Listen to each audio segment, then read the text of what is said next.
kami akan selalu berkemenangan. Melekat kepada Tuhan, kami akan selalu berkemenangan. Kami akan melihat pertolongan Tuhan yang dahsyat, yang ajaib. Bapak, terima kasih. Kami menyerahkan pemberitaan firman Tuhan di pagi hari ini.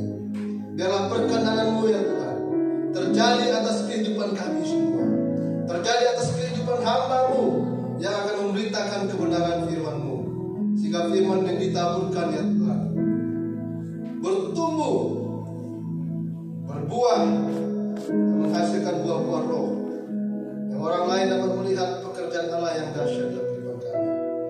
Terima kasih ya Tuhan Yesus. Berkati sidang jemaat Tuhan yang akan mendengarkan, baik secara offline maupun secara online ya Tuhan. Berdoa supaya mereka dikuasai oleh Roh Kudus-Mu, sehingga pemberitaan firman yang hidup ini ya Tuhan mengubahkan hidup mereka, hati mereka, pikiran mereka, masa depan mereka. Mereka terus mengandalkan Tuhan dan bergantung hanya kepada-Mu. Terima kasih Tuhan Yesus. Berkati pemberitaan firman Tuhan di pagi hari ini, di dalam nama Tuhan Yesus, haleluya. Amin. Amin. Silakan duduk. Sedang jemaat Tuhan. Haleluya. Saya ucapkan salam kepada kita semua. Shalom. Shalom. Shalom. Saya juga menyampaikan salam kepada sidang jemaat Tuhan yang ibadah secara live streaming, yang tidak bisa bersama-sama dengan kita di pagi hari ini. Bapak Ibu, sidang jemaat Tuhan yang dikasihi oleh Tuhan, perlu saya sampaikan bahwa Bapak dan Ibu Gembala tidak bisa bersama-sama dengan kita pagi hari ini karena mereka sedang ada pelayanan di GKKI Sragen. Ya, Bapak Ibu Gembala menyampaikan salam kepada sidang jemaat Tuhan, ya, baik yang sedang berada di ruangan ini maupun salam juga kepada sidang jemaat Tuhan yang beribadah secara online di pagi hari ini. Saudara, pesan gereja akhir-akhir ini supaya kita untuk tetap hidup di dalam kasih Tuhan. Amin. Ya. Untuk kita tetap hidup di dalam pengharapan kepada Tuhan. Haleluya. Untuk kita tetap hidup di dalam kasih kita, pengharapan kita kepada Yesus. Ya. Hidup di dalam iman kita kepada Yesus. Itulah pesan gereja Tuhan akhir-akhir ini. Nah Bapak Ibu, kalau kita melihat situasi dan kondisi dunia saat ini, ya kita tahulah, ya kan di Indonesia juga mengalami kesulitan. Saya nggak tahu apakah harga minyak goreng masih tinggi atau sudah mulai turun. Tinggi. Ya, ibu-ibu dapur ini biasanya tahu ini, ya kan? Kalau ada bapak-bapak yang tahu situasi ini, berarti itu salah satu pria yang peduli akan situasi. Ya, saudara, ini luar biasa di tengah-tengah keadaan ekonomi yang juga terjadi di Indonesia, tapi kita juga melihat situasi dunia yang juga tidak aman. Haleluya. Ya. Kita tidak tahu saudara apa yang akan terjadi dengan kita akhir-akhir ini, tetapi mari kita sebagai gereja Tuhan, ya, kita memimpin diri kita untuk senantiasa setia kepada Tuhan Yesus. Haleluya. Amin. Ya, perang yang terjadi di Rusia dan Ukraina itu berpotensi juga memicu perang dunia ketiga. Ini kalau Amerika dan NATO juga terlibat, wah selesai sudah. Ya, rudal juga bisa lewat-lewat dari atas negara kita, ya kan? Ya, kalau macet sedikit saja saudara, ternyata jatuhnya di di Jawa Tengah misalnya, wah. Tiba-tiba kita sudah berada di alam lain. Ya kan? Sudah tidak lagi di ruangan yang sama di sini, tapi di ruangan di tempat yang berbeda. Nah itulah sebabnya kita perlu mempersiapkan hidup kita untuk hari-hari yang seperti itu.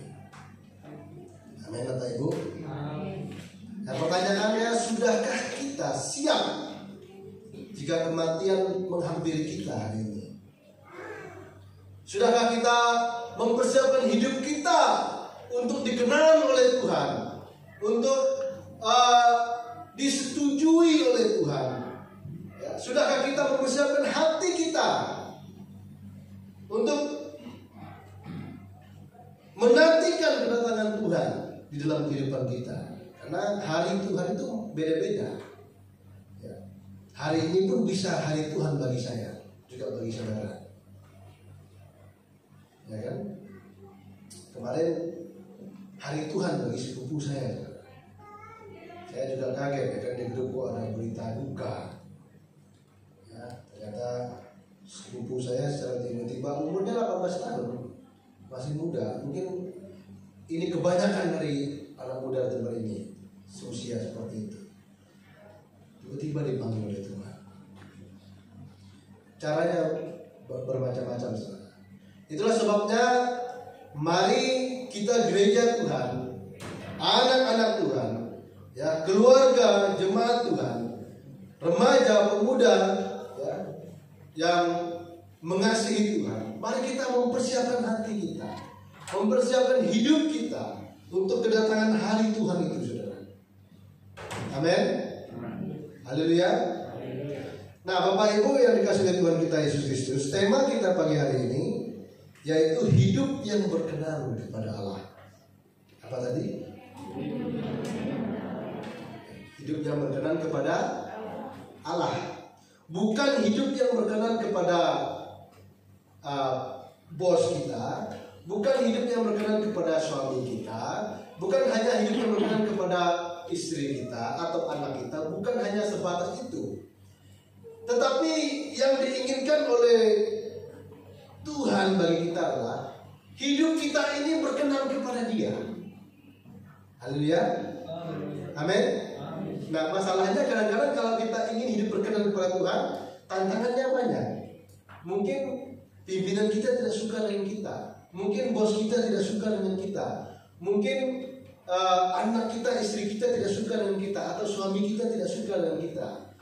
Ya, karena gaya hidup yang baru, yang berubah, yang lucu mungkin. Tetapi saudara, yang Tuhan kehendaki adalah kita menyenangkan hati Dia, hidup kita dikenal oleh Dia, disukai oleh Tuhan, disetujui oleh Tuhan. Itu yang Tuhan kehendaki.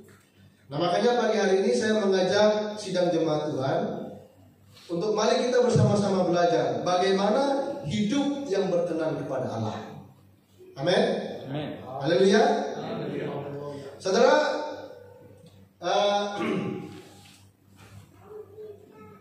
arti dari berkenan itu sendiri, kalau menurut KBBI, ya, itu merasa senang. Ini contoh. Dia berkenan kepada pacarmu. Ya. Apa yang engkau hendaki supaya dia senang kepadamu? Engkau akan membuat segala macam, kasih bunga, ya kan? Kasih boneka, Teletubbies dan sebagainya, ya. Atau kamu membuat rambutmu yang unik, yang lucu, gitu ya. Entah digunting cepat, ya kan? Botak, atau dikasih seperti avatar supaya seseorang itu adalah cara-cara supaya orang memperhatikan kamu dan dia bisa berkenan kepada engkau. Cara duniawi, ini contoh. Jadi arti berkenan itu sendiri adalah supaya seseorang itu merasa senang kepada kita. Haleluya. Merasa suka, merasa sudi, ya kan? Merasa apalagi setuju. Jangan sampai kita bertemu dengan seorang, aku gak sudi melihat dirimu. Contoh. Ya. Jadi segala tindakan kita perbuat untuk apa? Untuk menyenangkan. Jadi itu arti berkenan yang pertama, ya. Berikutnya saudara, dengan senang hati. Artinya itu dari diri kita sendiri melakukan sesuatu dengan senang hati, dengan sukacita, tanpa paksaan, ya, mengerjakannya dengan luweh, bahagia. Supaya apa? Supaya orang yang melihat kita itu bahagia, senang. Itu pengertian berkenan lainnya. Lalu yang lainnya adalah setujuan, sepakat, semupakat, sependapat, tidak bertentangan. tidak berselisih paham. Itu artinya berkenan, sepakat.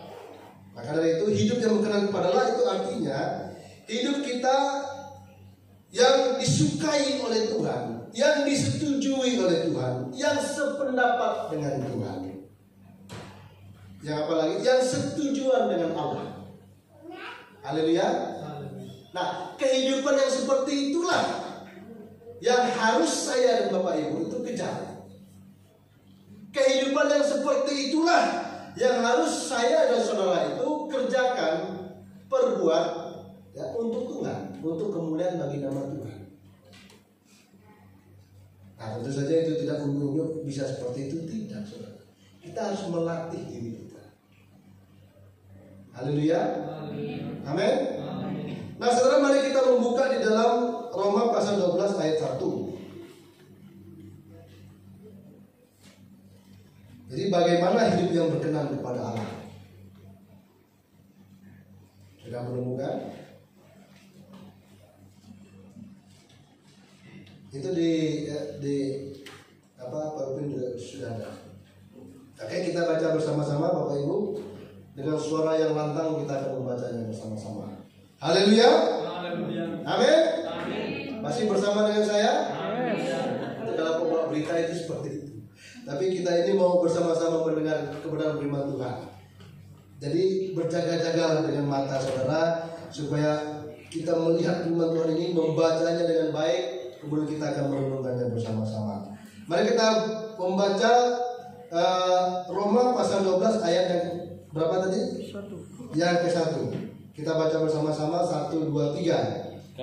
Karena itu saudara-saudara, demi kemurahan Allah, aku mendasarkan kamu supaya kamu mempersembahkan tubuhmu sebagai persembahan yang hidup, yang kudus dan yang berkenan kepada Allah. Itulah ibadahmu yang sejati. Karena itu saudara-saudara, demi kemurahan Allah, aku menasihatkan kamu supaya kamu mempersembahkan tubuhmu sebagai persembahan yang hidup, sebagai persembahan yang kudus, sebagai persembahan yang berkenan kepada Allah. Dan kesimpulan dari semuanya itu adalah itulah ibadahmu yang sejati. Jadi untuk hidup berkenan kepada Allah, saya dan saudara harus mengupayakan sebuah ibadah yang benar di mata Tuhan. Amin. Haleluya. Ibadah apa tadi? Yang benar di mata Tuhan. Di mata Tuhan. Bukan yang kita senangi, bukan. Tetapi yang benar di mata Tuhan itu ibadahnya seperti apa? Nah, kita mencatat begini, persembahkanlah hidupmu untuk melayani Tuhan. Jadi ibadah yang benar itu adalah kita menyerahkan hidup kita, menyerahkan pikiran kita, menyerahkan hati kita, ya, totalitas kehidupan kita untuk apa, saudara? Untuk melayani Tuhan. Nah, caranya melayani Tuhan itu macam-macam. Jadi Anda jangan terpaku bahwa orang yang melayani Tuhan itu harus bermain musik, tidak. Atau orang yang melayani Tuhan itu adalah orang yang berada di sound system, tidak. Atau orang yang melayani Tuhan adalah orang yang berada di mimbar, kemudian menyampaikan firman Tuhan, atau memimpin pujian, atau menjadi singer dan sebagainya, tidak. Ya, Anda menjadi orang yang senyumnya paling manis di depan itu adalah pelayanan kepada Tuhan. Amin. Ya kan? Menjadi penerima tamu, kasihlah senyum yang manis kepada anak-anak Tuhan, sehingga besoknya pun aduh senang banget kalau ke gereja itu ramah-ramah orangnya. Ya itu tidak segampang itu juga, saudara. Kalau kayak saya sangar ini, apakah kelihatan manis kalau saya senyum? Ya kan? Besoknya hari ini dia ibadah, besoknya nggak datang lagi karena saya senyumnya nggak tulus, ya kan? Dengan tangannya, ya. Bukannya bahagia, tangannya sakit, ibadahnya udah nggak nggak tenang karena merasakan sakitnya tangan tadi ya kan, misalnya kena genggaman atau keras, itu kan repot sebenarnya. Jadi melayani Tuhan itu secara totalitas. Kita mempersiapkan diri kita, hidup kita, hati kita, ya, dengan sukacita, dengan bahagia.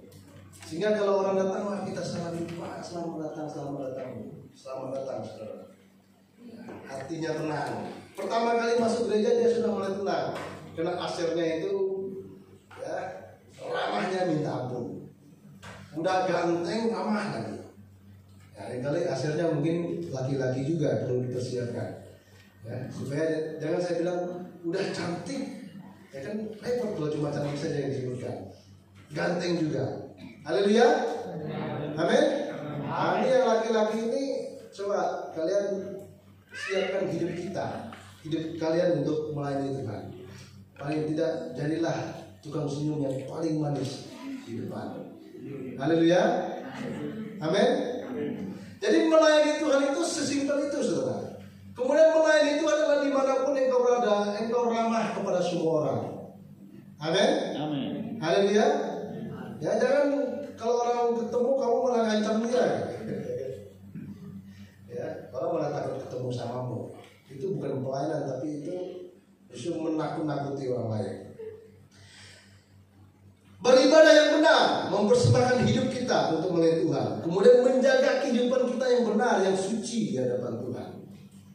Nah, itulah sebabnya ya, anak muda, jangan engkau membiarkan dirimu, ya, untuk terlibat dalam hal-hal yang tidak benar, ya, di luar pernikahan. Jadi jaga hidupmu supaya engkau senantiasa berkenan di hadapan Tuhan. Itulah ibadahmu yang benar. Haleluya.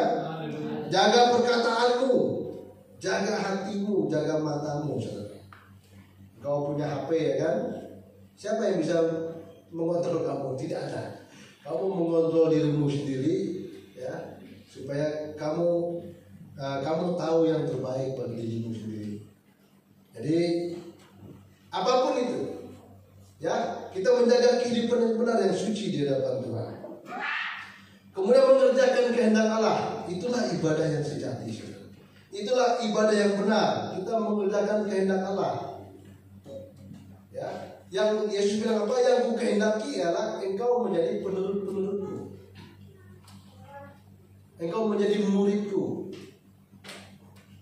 Makanya di dalam Matius pasal 28 ayat yang ke-19 itu, jadikanlah semua bangsa muridku, ya.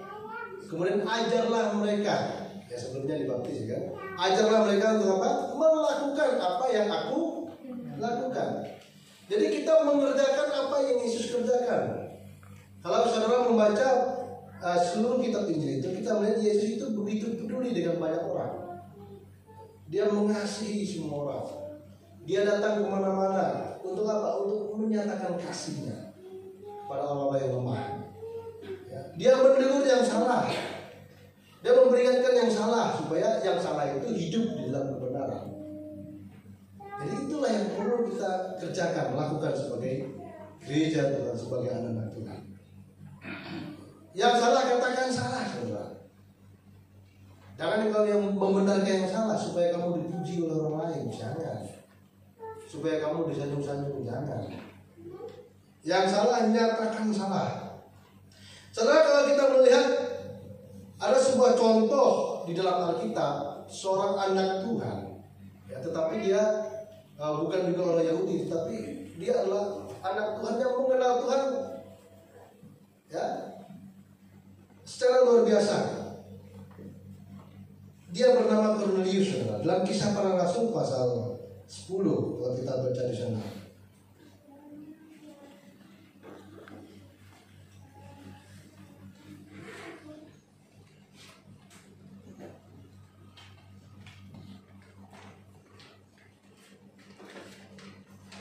Kisah Para Rasul pasal 10, digaskan aja.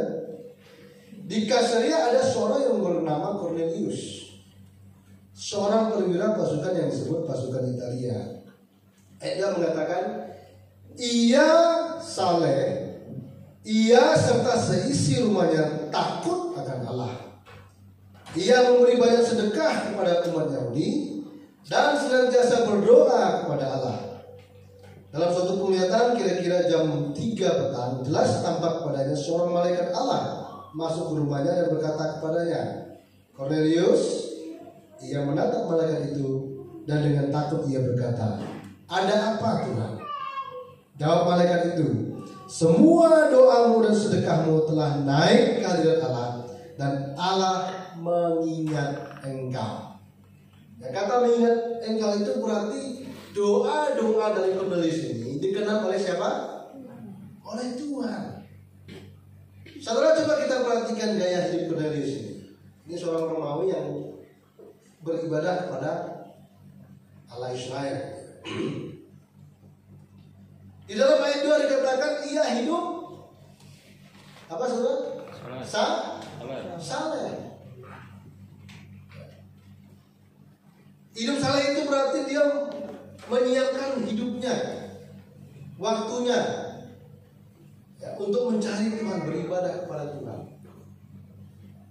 Menyiapkan kehidupannya untuk beribadah kepada Tuhan. Lalu apa yang dia kerjakan saudara?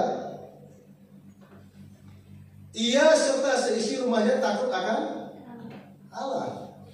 Kesalehan yang dimiliki dia tidak hanya untuk dirinya sendiri, tetapi juga si Cornelius ini bermisi bagi keluarganya. Dia membawa anaknya untuk mengenal Tuhan.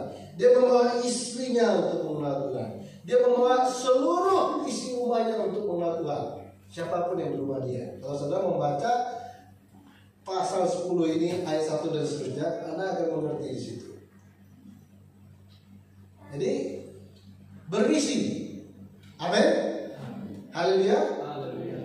Orang yang hidup berkenan kepada Tuhan, hidupnya saleh, tetapi juga dia bermisi kepada keluarganya, membawa keluarganya, membawa anak istrinya, membawa orang-orang di lingkungannya untuk takut akan Tuhan, mengenal Tuhan, mencintai Tuhan, beribadah kepada Tuhan.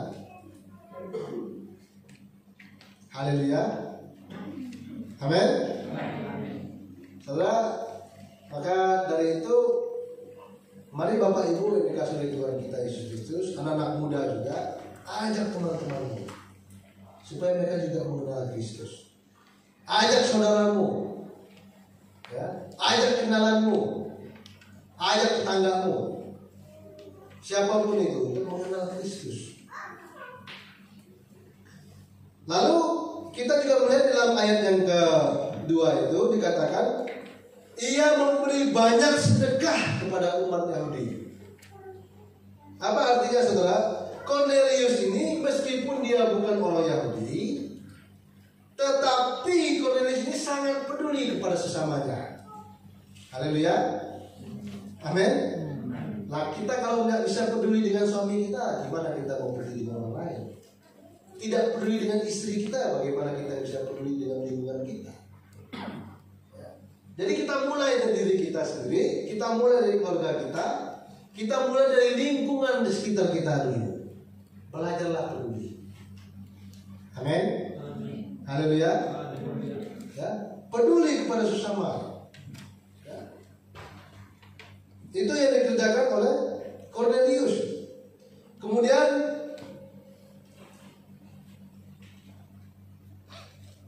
dikatakan juga dia senantiasa berdoa kepada Tuhan. Jadi ibadah yang benar itu seperti yang dialami oleh Cornelius ini. Secara hidup dia saleh, ya. Kemudian dia juga melaksanakan misi kepada keluarganya. Kemudian dia juga peduli kepada lingkungan sekitarnya. Kemudian dikatakan di situ ia senantiasa berdoa kepada Allah. Jangan hari ini engkau berdoa kepada Allah, besok Anda pergi berdoa kepada dukun. Jangan saudara. Hari ini engkau berdoa kepada Allah karena hari Minggu, besok engkau pergi ke Gunung Tuyul, ya kan? Minta wangsit di sana, saudara. Repot kalau begitu. Ya, itu namanya tidak senantiasa berdoa kepada Allah, tapi cuma hari Minggu berdoa kepada Allah. Cornelius ini menjadi contoh bagi kita, orang yang senantiasa berdoa kepada Allah. Kata senantiasa ini berarti terus menerus selama hidupnya dia hanya berdoa kepada siapa? Kepada Allah. Dia tidak mencari nomor togel, saudara. Nomor togelnya berapa? Enggak.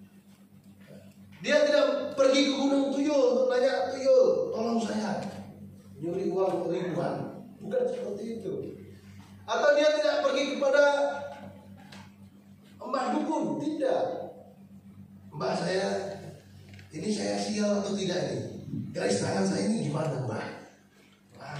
Kalau seperti itu Anda tidak masuk dalam kategori orang yang senantiasa berdoa kepada Allah. Karena masih mencari pertolongan yang lain. Ya. Kalau kita membaca dalam Yeremia pasal 17 ayat 5 itu dikatakan terkutuklah orang yang mengandalkan siapa? Manusia. Apalagi menggunakan jin didemit dan sebagainya. Jangan. Haleluya. Ya. Anda ingin nilai yang tinggi, Anda pergi kepada didemit, ya kan? Aku juga nggak tahu didemit itu apa. Ya. Pergi kepada tuyul atau pergi kepada siapa lah? Ini jawabannya apa? Jangan seperti itu. Andalkan Tuhan. Haleluya. Amin. Amin. Itulah ibadahmu yang sejati. Beri kemuliaan bagi Tuhan kita ini. Kita hanya mencari Tuhan saja. Saudara, dari kasus Cornelius ini kita melihat hasilnya luar biasa. Itu di ayat 4 tadi ya. Apa hasilnya? Semua doamu dan sedekahmu telah naik ke hadirat Allah. Dan apa saudara? Dan Allah mengingat engkau. Yang mau diingat oleh Tuhan, coba angkat tangannya. Iya, saudara perlu melihat contoh pada Cornelius supaya Tuhan selalu mengingat kita. Ya, walaupun kita dalam kesusahan, Tuhan mengingat engkau, Dia menjawab engkau, Dia mendengarkan doa kita. Ya, walaupun kita dalam kesedihan, Dia mengingat engkau, Dia memberikan penghiburan bagi kita. Walaupun kita dalam kekurangan, Dia mengingat engkau, oh ini perlu berkat ini, saya harus utus seseorang ini supaya dia ditolong. Itu diingat oleh Tuhan itu senang sekali, saudara. Dan menyenangkan kalau kita diingat oleh Tuhan. Haleluya. Amin. Ya. Kapan hari saudara di rumah Indonesia itu ada orang yang ingin memberkati, dia bingung mau ke siapa. Ya. Ini mau dikasih ke yayasan yang mana? Tapi kemudian dia mengingat, tetangga saya ternyata di situ ada yayasan. Ya, kemudian dia memberikan berkatnya, gitu ya, sedekahnya kepada rumah anak Indonesia. Jadi kalau Tuhan mengingat kita, Tuhan bisa mengutus siapapun kepada kita supaya kita ini tidak kekurangan. Haleluya. Amin. Amin. Ya, diingat Tuhan, wah senang sekali. Yang ini diingat oleh Tuhan, ini belum ada pasangannya. Nanti Tuhan siapkan pasangan. Haleluya. Tuhan mengingat kita, saya ini belum punya anak, Tuhan mengingat. Tuhan kasih saudara. Ya. Jadi betapa senangnya kalau kita diingat oleh Tuhan. Amin. Ya. Ini sedang kuliah ini diingat oleh Tuhan, harus diselesaikan perkuliahannya dan sebagainya. Ya. Ini anak muda tampan ini, diingat oleh Tuhan, dikasih yang juga cantik saudara, yang takut akan Tuhan. Haleluya. Yang perempuan juga begitu. Itulah sebabnya betapa pentingnya kita hidup beribadah yang benar kepada Tuhan. Supaya apa? Supaya Tuhan mengingat kita. Haleluya. Senang ya kan ingat Tuhan ya kan? Ya. Bahagia kita ingat Tuhan. Itu yang pertama saudara, mari kita beribadah yang benar kepada Tuhan. Untuk hidup yang berkenan kepada Allah, maka saudara-saudara harus menyerahkan hidup kita atau membawa hidup kita beribadah yang benar kepada Allah. Ya. Kemudian Yakobus pasal 1 ayat 7 itu menegaskan juga mengunjungi yatim piatu, janda-janda dalam kesusahan dan sebagainya. Ya. Jadi itulah ibadah yang benar. Saudara, kemudian kita melihat juga yang kedua saudara, bagaimana hidup yang berkenan kepada Allah itu. Kita melihat dalam Mazmur Mazmur pasal 73 ayat yang ke-28. Ya ini pasti anak kalian aja ini belum senang dengan ayat ini. Ya kan? Ya, kita baca dulu sama-sama. 1, 2, 3. Tetapi aku suka dekat kepada Allah, dan aku menaruh tempat perlindunganku kepada Tuhan Allah, supaya dapat menceritakan segala apa? Pekerjaannya. Jadi saudara, yang kedua adalah kita menceritakan segala pekerjaan Tuhan. Nah, untuk dapat mengerjakan segala pekerjaan Tuhan, kita harus suka dekat kepada Allah. Lalu apa lagi saudara? Kau udah lari lagi nih. Menaruh tempat perlindungan kita kepada apa saudara? Ayat 28 itu kepada Allah. Kita lihat lagi Mazmur pasal 73 ayat 8. Coba lihat Alkitabnya masing-masing. Saya tanya lagi kepada saudara, jangan sampai saudara nggak bisa jawabnya. Untuk saya dan saudara dapat menceritakan segala pekerjaan Allah, kita harus apa saudara? Suka dekat kepada Allah. Berikutnya apa? Menaruh perlindungan kita kepada Allah. Kalau kita sudah dekat kepada Allah, lalu kita menyerahkan hidup kita untuk dilindungi oleh Tuhan, maka kita dapat apa saudara? Menceritakan segala pekerjaan Allah. Saya dan saudara tidak dapat menceritakan segala pekerjaan Allah kalau kita tidak suka dekat kepada Allah, kalau kita tidak menaruh harapan kepada Tuhan. Jadi untuk kita dapat menceritakan pekerjaannya, saya dan saudara harus suka dekat. Haleluya. Suka dekat kepada Allah. Lalu apa lagi? Menaruh tempat perlindungan kepada Allah. Haleluya. Senang saudara? Jadi bagaimana caranya kita ini bisa menceritakan segala pekerjaan Allah? Yang pertama, Suka dekat. suka dekat kepada Allah. Yang kedua, amin. Ya. Kalau kita sudah dekat kepada Allah, kalau kita sudah menaruh tempat perlindungan kita kepada Allah, dan kita melihat pekerjaan-pekerjaan ajaib yang Tuhan kerjakan dalam kehidupan kita, maka kita harus apa saudara? Menceritakan segala pekerjaannya. Jadi di situ-situ aja saudara. Itu pola kehidupan orang Kristen. Kita menerima, kita diberkati, kita mencari Tuhan, kita dekat kepada Tuhan. Allah mengerjakan hal-hal yang ajaib dalam kehidupan kita. Allah melindungi kita, Allah menopang hidup kita, Allah menyertai kehidupan kita. Ceritakan. Haleluya. Ceritakan saudara. Bersaksi. Ya kan sekarang mudah sekali ya kan. Bersaksinya bisa lewat TikTok ya kan.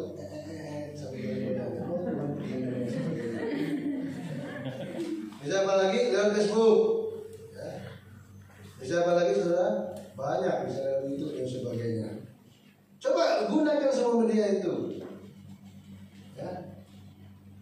Jadi kita memberitakan kebenaran firman Tuhan ini dengan segala cara, supaya apa? Supaya orang-orang yang tadinya belum mengenal Tuhan, sekarang dia mengenal Tuhan, kemudian dia juga menjadi dekat dengan Allah. Ya. Kemudian dia juga menjadikan Allah sebagai tempat perlindungannya. Haleluya. Amin.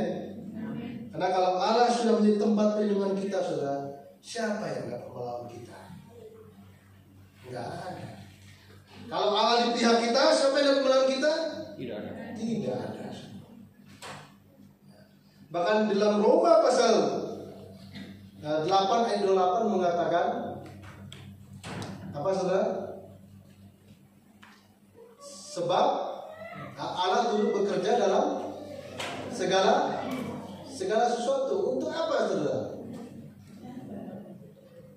Untuk mendatangkan kebaikan bagi mereka yang mengasihi Dia. Haleluya. Amin saudara. Senang enggak kalau Allah mendatangkan kebaikan bagi kita? Bahagia enggak? Jadi itu saudara kita dapatkan kalau kita dekat kepada Allah dan kalau kita menaruh tempat perlindungan kita kepada Tuhan. Di dalam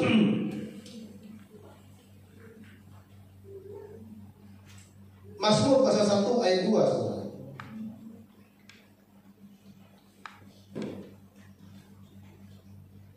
Kita buka Mazmur pasal 1 ayat 2. Ya. Bagaimanakah orang yang suka dekat dengan Allah?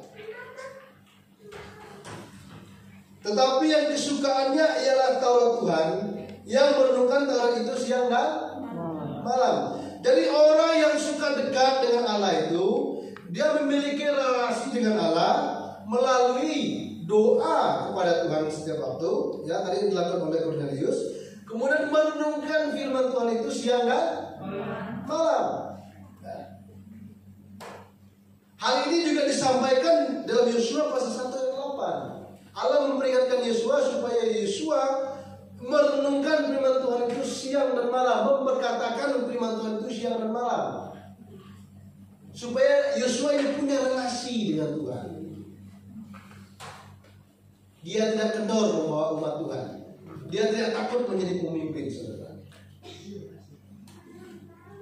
Haleluya. Mengejar kekenangan Tuhan. Jadi kita menceritakan segala pekerjaan Allah, ya. Tetapi sebelumnya saudara, kita harus suka dulu dekat kepada Tuhan. Ya, tadi saya bilang suka itu berarti ada sesuatu yang mendorong dari diri kita untuk mengerjakan apa saja supaya orang yang kita sukai itu menjadi senang, bahagia. Ya, jadi suka kepada firman Tuhan juga seperti itu. Kita mengerjakan apa saja supaya firman Tuhan ini kita tangkap setiap hari, saudara. Firman Tuhan ini kita renungkan setiap hari. Kita baca, ya. Kita renungkan, kemudian kita terapkan firman Tuhan itu setiap hari. Itulah suka dekat dengan Allah. Amin. Ya, kita di Rumah Indonesia mensistem supaya anak-anak ini dekat dengan Tuhan. Ya, saya berharap supaya anak-anak dekat dengan Tuhan itu bukan karena sistemnya, tetapi karena kerinduannya untuk dekat dengan Tuhan. Amin. Kalau dekat dengan Tuhan, engkau akan melihat pekerjaan-pekerjaan Tuhan yang dahsyat. Amin. Haleluya. Amin. Nah, untuk menceritakan segala pekerjaan Tuhan, dikatakan situ kita harus menaruh tempat perlindungan kita kepada Tuhan, menjadikan Allah sebagai tempat perlindungan kita, menjadikan Allah sebagai tempat kita bernaung, menjadikan Allah sebagai benteng hidup kita, menjadikan Allah sebagai tumpuan hidup kita untuk melihat kepada masa depan kita, melihat kepada rencana kita ke depan di dalam Allah, sehingga semua yang terjadi dalam kehidupan kita adalah terjadi sesuai dengan kehendak Allah, terjadi sesuai dengan programnya Allah bagi hidup kita. Dan hidup kita menyenangkan hati Tuhan. Haleluya. Amin. Mazmur pasal 46 ayat 2 sampai 4 saudara. Allah itu bagi kita tempat perlindungan dan kekuatan, sebagai penolong dalam kesesakan, sangat terbukti. Artinya top. Apalagi disitu katakan, sebab itu kita tidak takut sekalipun bumi berubah. Apalagi disitu katakan, sekalipun apa? Gunung-gunung goncang, dan di dalam laut, ya, sekalipun ribut dan berbuih airnya, sekalipun gunung-gunung goyang oleh geloranya. Saudara, apa saja boleh terjadi di dunia ini. Mau gempa bumi kah, gunung meletus kah, mau ada perang kah, mau minyak goreng naik kah, mau ada demo berjilid-jilid kah, mau ada apapun yang terjadi di dunia ini, saudara, perhatikan di situ. Alkitab mengatakan apa? Allah itu bagi kita tempat berlindungan. Allah itu bagi kita adalah kekuatan, saudara. Allah itu bagi kita adalah sebagai penolong ketika kita berada dalam kesesakan, kesulitan, masalah. Dan dikatakan di situ, saudara, sangat-sangat terbukti. Jadi permasalahannya, pernahkah Anda membuktikan ini, saudara? Nah, itulah sebabnya saudara harus punya pengalaman supranatural, spiritual untuk membuktikan ini. Coba saja. Ya. Saya berpengalaman dengan Tuhan, saudara. Saya tahu waktu saya masih kuliah dulu, orang tua saya tidak memberikan apa-apa kepada saya. Karena sebenarnya jadwal saya pergi ke Jogja itu dipercepat, sebab teman saya yang dari kuliah itu akan pulang, kan. Kemudian saya akhirnya dipercepat datang ke Jogja. Tidak ada persiapan sama sekali, tapi harus pergi. Saya cuma bilang sama Tuhan, Engkau yang mengutus aku, Engkaulah yang bertanggung jawab atas hidupku. Itu saya yang dipercayakan. Kemudian pergi dengan bahagia, gitu kan, sentosa. Pokoknya orang paling jadul di dunia ini saya, saudara. Ya, menurut kesaksian berbagai-bagai orang yang pernah bertemu dengan saya, penampilannya apa adanya. Kalau sekarang udah sangat keren, saudara. Iya. Ini pun karena ada yang tahu kamu harus pakai begini, wah. Mereka desainnya biasa. Tapi kalau saya maunya biasa aja, yang penting saya bisa hidup, tampil, berpakaian, ya pergi. Ya, hari ini luar biasa. Itulah baiknya kalau saudara itu segera menjadi pasangan, ya. Supaya nanti hidupnya juga seperti saya. Haleluya. Amin, saudara. Ya, saya membuktikan Tuhan itu ada. Saya berdoa kepada Tuhan, Engkau menyediakan semuanya, Tuhan. Aku ini kuliah, aku butuh ini. Saya butuh laptop, saya butuh motor untuk bisa melayani Tuhan. Mau siapkan. Tapi benar, saudara, berselang waktu memang Tuhan itu siapkan bagi saya. Saya semakin yakin, betul Tuhan itu Allah yang hidup. Sebenarnya bukan hanya sekali ini saja, banyak saya pengalaman seperti itu. Ya, kalau mengalami kesulitan juga pernah. Tapi saya tidak pernah meninggalkan Tuhan yang sudah berkali-kali melakukan hal-hal yang ajaib. Jadi kesulitan-kesulitan itu nggak ada apa-apanya dibandingkan pekerjaan Tuhan yang begitu dahsyat, begitu ajaib dalam kehidupan saya. Itulah pentingnya berpengalaman dengan Tuhan. Sehingga waktu engkau berada dalam kesesakan, engkau tidak menyerah. Amin. Haleluya. Saudara, kalau hanya beberapa kali nggak makan itu nikmati saja, saudara. Itu supaya engkau bisa bercerita bagaimana engkau juga mengalami kesulitan-kesulitan dalam hidupmu. Tetapi lihatlah hari ini, saya berdiri di hadapan saudara, membuktikan bahwa Tuhan itu dahsyat. Amin. Ya, melayani Tuhan, mengasihi Tuhan, bisa berdiri bersama-sama, saling mendorong, mendukung satu sama yang lain, supaya kita bersama-sama bertumbuh. Itulah kedahsyatan Tuhan dalam kehidupan saya. Saya berharap jemaat Tuhan juga mengalami hal yang sama. Amin. Haleluya. Mari kita percayai Dia, cari perkenan Tuhan. Alkitab mengatakan Allah itu sangat terbukti, Dia pasti akan menolong saudara-saudara. Amin. Yang sakit disembuhkan, amin. Yang kesulitan akan ditolong oleh Tuhan. Yang lemah akan dikuatkan oleh Tuhan. Haleluya. Amin, firman Tuhan. Mari kita bangkit berdiri, saudara. Haleluya.